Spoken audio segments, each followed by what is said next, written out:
بسم الله الرحمن الرحيم.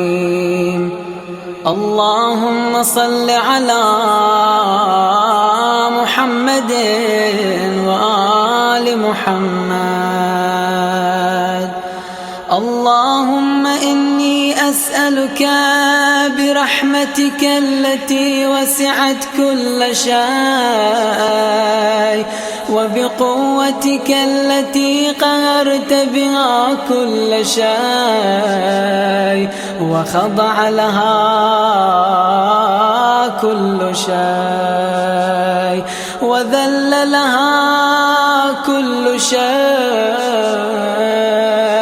وبجبروتك التي غلبت بها كل شيء، وبعزتك التي لا يقوم لها شيء، وبعظمتك التي ملأت كل شيء، وبسلطانك الذي على كل شيء، وبوجهك الباقي بعد فناء كل شيء، وبأسمائك التي ملأت أركان كل شيء، وبعلمك الذي أحاط بكل شيء، وبنور وجهك الذي أضاء له كل شيء. يا نور يا قدوس، يا نور يا قدوس، يا نور يا قدوس، يا أول الأولين ويا آخر الآخرين. اللهم اغفر لي الذنوب التي تهتك العصام. اللهم اغفر لي الذنوب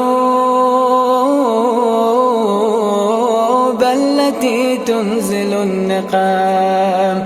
اللهم اغفر لي الذنوب التي تغير النعام. اللهم اغفر لي الذنوب التي تحبس الدعاء. اللهم اغفر لي الذنوب التي تنزل البلاء. اللهم اغفر لي كل ذنب أذنبته وكل خطيئة أخطأتها.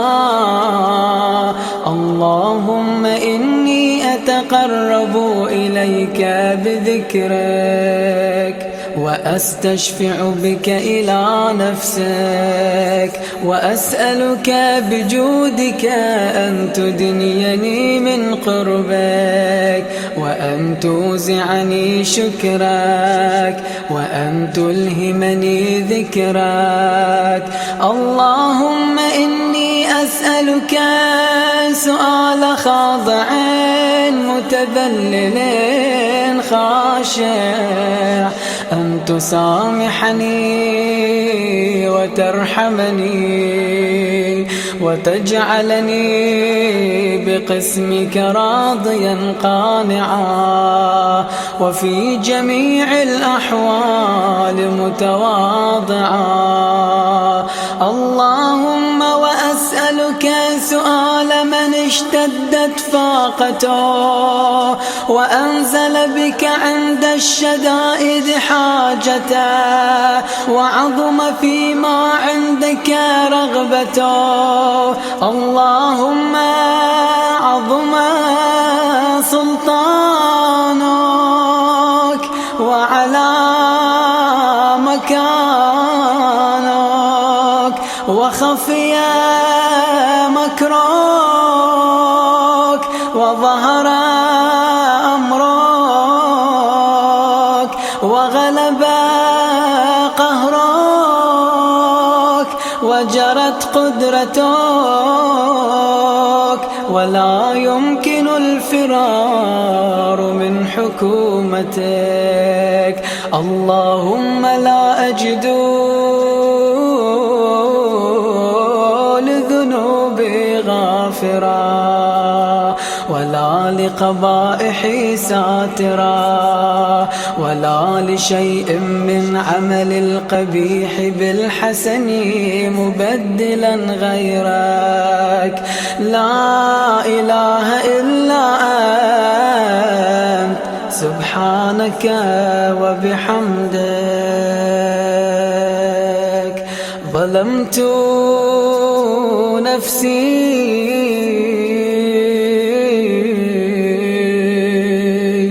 ظلمت نفسي ظلمت نفسي، وتجرأت بجهلي وسكنت إلى قديم ذكرك لي ومنك علي. اللهم مولاي كم من قبيح سترته، وكم من فادح من البلاء أقلته، وكم من عثار وقيته، وكم من مكروه دفعته، وكم من ثناء جميل لست أهلا له نشرته. اللهم عظم بلائي وأفرط بي سوء حالي، وقصرت بي أعمالي، وقعدت بي أغلالي، وحبسني عن نفعي بعد آمالي، وخدعتني الدنيا بغرورها، ونفسي بجنايتها، ومطالي يا سيدي، فأسألك بعزتك ألا يحجب عنك دعائي سوء عملي وفعالي، ولا تفضحني بخفي ما اطلعت عليه من سري، ولا تعاجلني بالعقوبة على ما عملته في خلواتي من سوء فعلي وإساءتي، ودوام تفريطي وجهالتي، وكثرة شهواتي وغفلتي. وكن اللهم بعزتك لي في كل الأحوال رؤوفا، وعلي في جميع الأمور عطوفا. إلهي وربي من لي غيرك، أسأله كشف ضري والنظر في أمري. إلهي ومولاي أجريت علي حكما اتبعت فيه هوى نفسي، ولم أحترس فيه من تزيين عدوي، فغرني بما أهوى وأسعده على ذلك القضاء، فتجاوزت بما جرى علي من ذلك بعض حدودك، وخالفت بعض أوامرك، فلك الحجة علي في جميع ذلك، ولا حجة لي فيما جرى علي فيه قضاءك، وألزمني حكمك وبلاءك. وقد أتيتك يا إلهي بعد تقصيري وإسرافي على نفسي، معتذرا نادما منكسرا مستقيلا، مستغفرا منيبا، مقرا مذعنا معترفا، لا أجد مفرا مما كان مني، ولا مفزعا أتوجه إليه في أمري غير قبولك عذري، وإدخالك إياي في سعة من رحمتك. اللهم فاقبل عذري، وارحم شدة ضري، وفكني من شد وثاقي. يا رب ارحم ضعف بدني، يا رب ارحم ضعف بدني، يا رب ارحم ضعف بدني، ورقة جلدي ودقة عظمي، يا من بدأ خلقي وذكري وتربيتي وبري وتغذيتي. هبني لابتداء كرمك وسالف برك بي يا إلهي وسيدي وربي. أتراك معذبي بنارك بعد توحيدك، وبعد من طوى علي قلبي من معرفتك، ولهج به لساني من ذكرك، واعتقده ضميري من حبك، وبعد صدق اعترافي ودعائي خاضعا لربوبيتك. هيهات أنت أكرم من أن تضيع من ربيته، أو تبعد من أدنيته، أو تشرد من آويته، أو تسلم إلى البلاء من كفيته ورحمته. وليت شعري يا سيدي وإلهي ومولاي أتسلط النار على وجوه خرت لعظمتك ساجدا، وعلى ألسن نطقت بتوحيدك صادقا، وبشكرك مادحا، وعلى قلوب اعترفت بإلهيتك محققا، وعلى ضمائر حوت من العلم بك حتى صارت خاشعة، وعلى جوارح سعت إلى أوطان تعبدك طائعة، وأشارت باستغفارك مذعنة. ما هكذا الظن بك، ولا أخبرنا بفضلك عنك يا كريم يا رب، وأنت تعلم ضعفي عن قليل من بلاء الدنيا وعقوباتها، وما يجري فيها من المكاره على أهلها، على أن ذلك بلاء ومكروه، قليل مكثور، يسير بقاؤه، قصير مدته، فكيف احتمالي لبلاء الآخرة وجليل وقوع المكاره فيها، وهو بلاء تطول مدته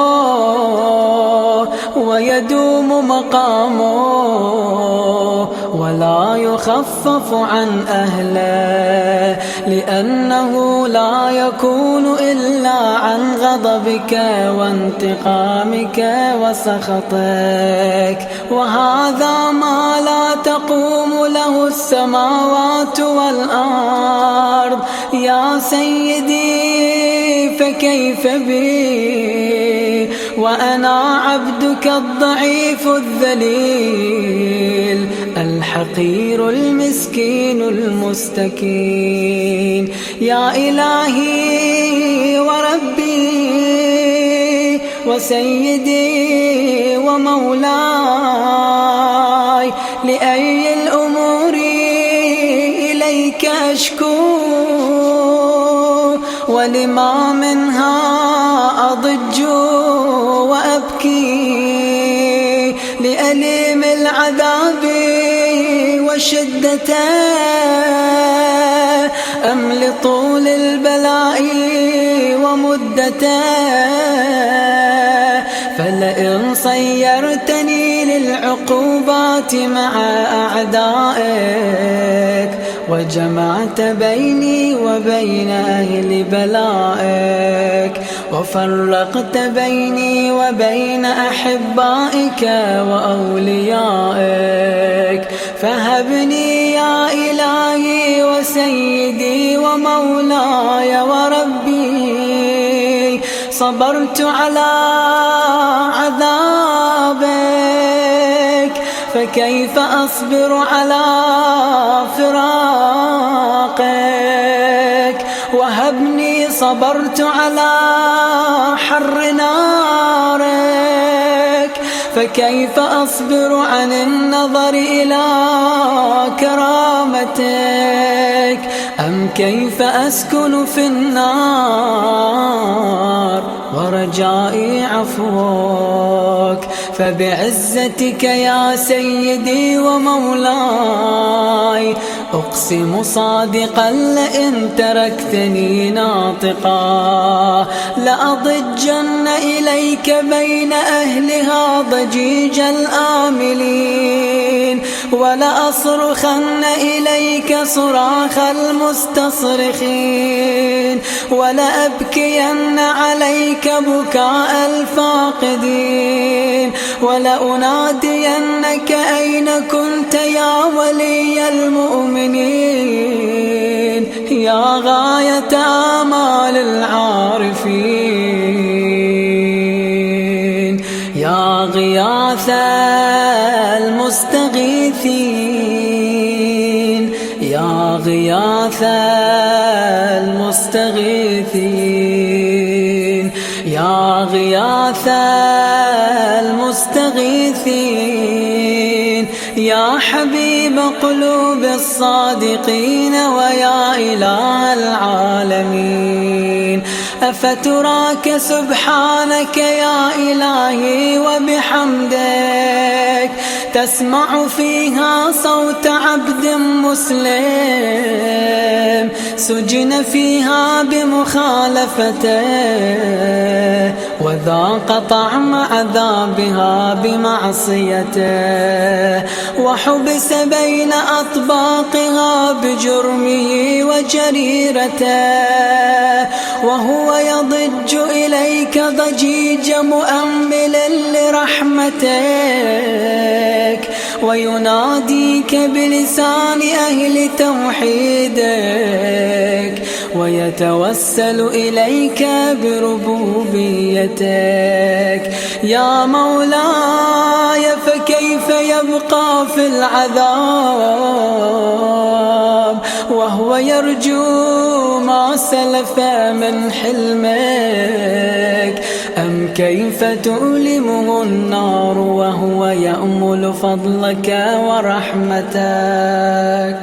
أم كيف يحرقه لهيبها وأنت تسمع صوته وترى مكانه، أم كيف يشتمل عليه زفيرها وأنت تعلم ضعفه، أم كيف يتقلقل بين أطباقها وأنت تعلم صدقه، أم كيف تزجره زبانيتها وهو يناديك يا رباه، أم كيف يرجو فضلك في عتقه منها فتتركه فيها. هيهات ما ذلك الظن بك ولا المعروف من فضلك، ولا مشبه لما عاملت به الموحدين من برك وإحسانك، فباليقين أقطع لولا ما حكمت به من تعذيب جاحديك، وقضيت به من إخلاد معانديك، لجعلت النار كلها بردا وسلاما، وما كان لأحد فيها مقرا ولا مقاما، لكنك تقدست أسماءك، أقسمت أن تملأها من الكافرين من الجنة والناس أجمعين، وأن تخلد فيها المعاندين،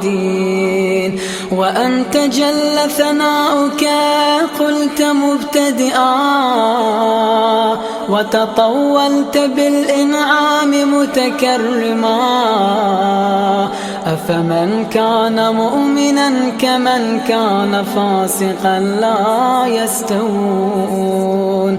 إلهي وسيدي فأسألك بالقدرة التي قدرتها وبالقضية التي حتمتها وحكمتها وغلبت من عليه أجريتها، أن تهب لي في هذه الليلة وفي هذه الساعة كل جرم أجرمته وكل ذنب أذنبته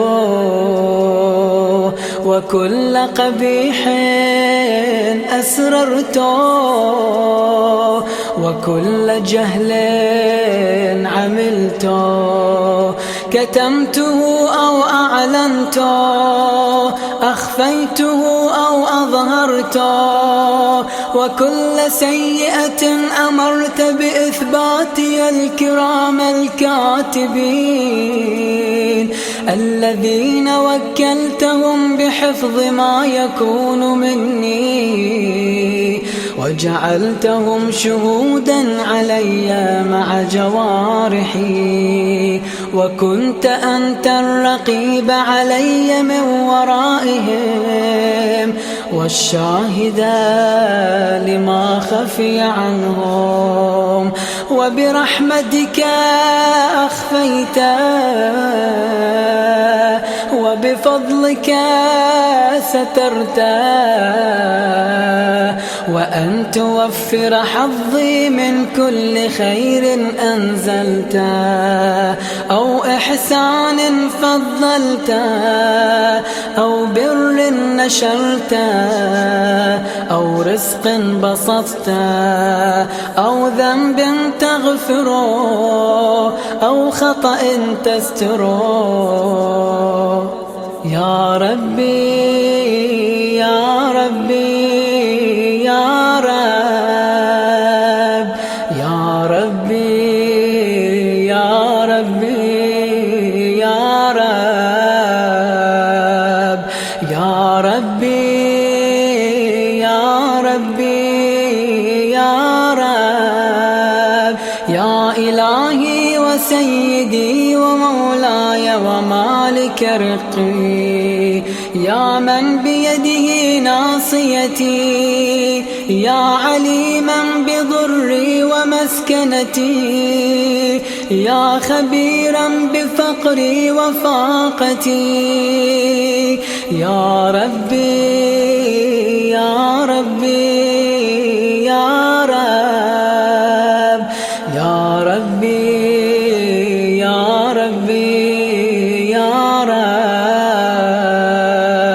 يا ربي يا ربي يا رب. أسألك بحقك وقدسك وأعظم صفاتك وأسمائك أن تجعل أوقاتي من الليل والنهار بذكرك معمورا، وبخدمتك موصولا، وأعمالي عندك مقبولا، حتى تكون أعمالي وأورادي كلها وردا واحدا، وحالي في خدمتك سرمدا.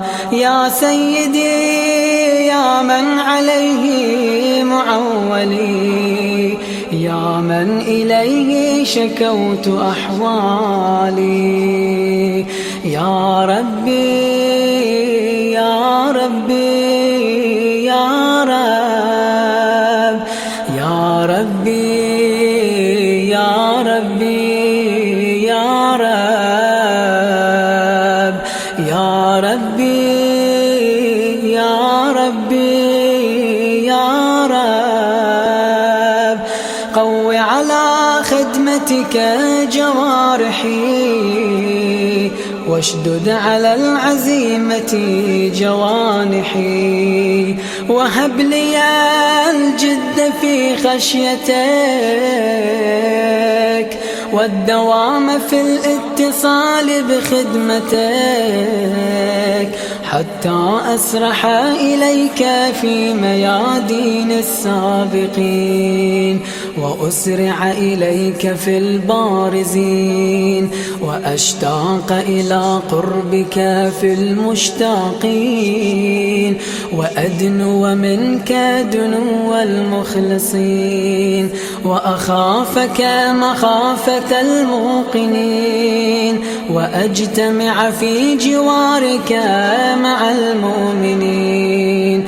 اللهم ومن أرادني بسوء فأرد، ومن كادني فكد، واجعلني من أحسن عبيدك نصيبا عندك، وأقربهم منزلة منك، وأخصهم زلفة لديك، فإنه لا ينال ذلك إلا بفضلك. وجد لي بجودك، واعطف علي بمجدك، واحفظني برحمتك، واجعل لساني بذكرك لهجا، وقلبي بحبك متيما، ومن علي بحسن إجابتك، وأقلني عثرتي، واغفر لي زلتي، فإنك قضيت على عبادك بعبادتك، وأمرتهم بدعائك، وضمنت لهم الإجابة.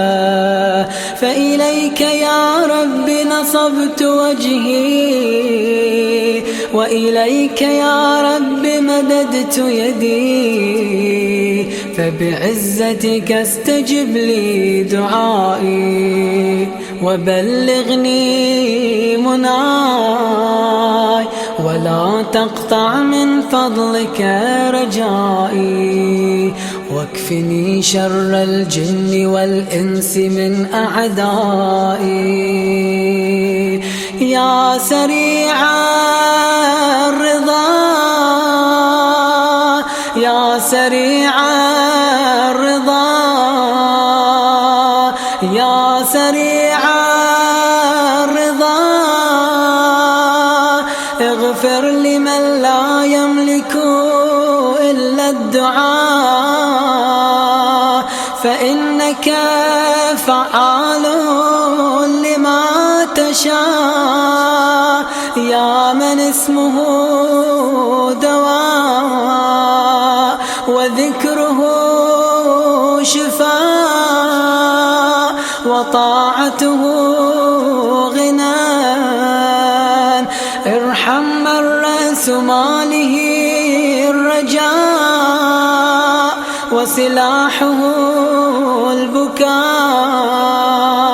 يا سابغ النعم يا دافع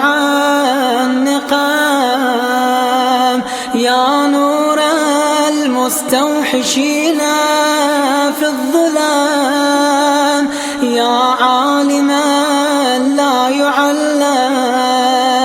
صل على محمد وآل محمد وافعل بي ما أنت أهله وصلى الله على رسوله والأئمة الميامين من آله وسلم تسليما كثيرا وصل اللهم على محمد